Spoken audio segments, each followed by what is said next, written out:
Is Atlantis just a silly fantasy? A sunken city with magical crystals and merpeople? That's what pop culture wants you to think.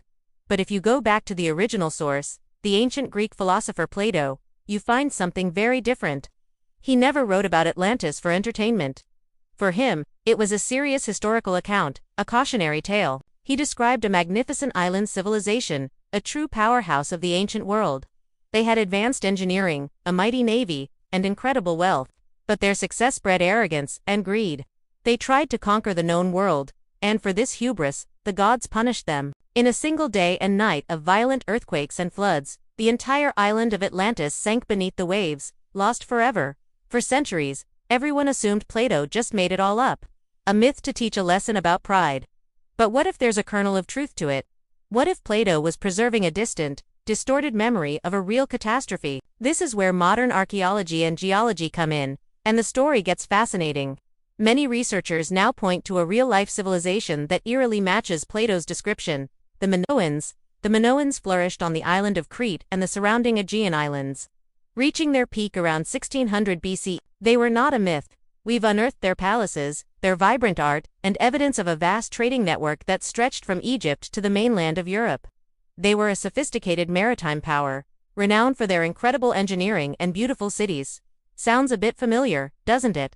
Then, around 1628 BCE, something catastrophic happened. The volcanic island of Thera, known today as Santorini, located just 70 miles north of Crete, exploded. This wasn't just any eruption. It was one of the most violent volcanic events in human history. The Thera eruption was 4 to 5 times more powerful than the famous Krakatoa explosion in 1883. It blew the island apart, sending billions of tons of ash and rock into the atmosphere, plunging the region into darkness for days. This event triggered colossal tsunamis, some possibly hundreds of feet high, that raced across the Aegean Sea. These waves would have slammed into the northern coast of Crete, the heartland of the Minoan civilization, obliterating their coastal cities, their ports, and their powerful navy in a matter of hours. Archaeological evidence supports this timeline. We find Minoan sites suddenly abandoned. Layers of volcanic ash from Thera are found all over the region, even as far away as Egypt and Turkey, confirming the massive scale of the eruption. We see a civilization at the height of its power suddenly and mysteriously collapse. Their decline paved the way for other powers, like the Mycenaeans from mainland Greece, to rise. This collapse would have been a world-changing event, a trauma seared into the collective memory of the ancient Mediterranean peoples. For generations, stories would have been told of a great island kingdom that vanished beneath the sea in a day of fire and water.